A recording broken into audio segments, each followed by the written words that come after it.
Today I'm making 3 easy healthy snacks. First, slice the bananas lengthwise. Then slice the apples and cut out the cores. And slice the pears and cut out those cores. Using a paper towel, blot off the moisture from all the fruit. This helps the peanut butter to stick better. Slice the strawberries.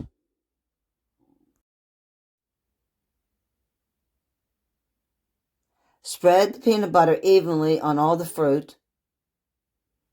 If you like this video, please hit the like button and please subscribe.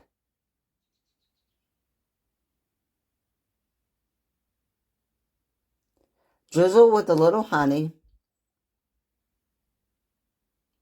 Sprinkle with the granola and the coconut flakes.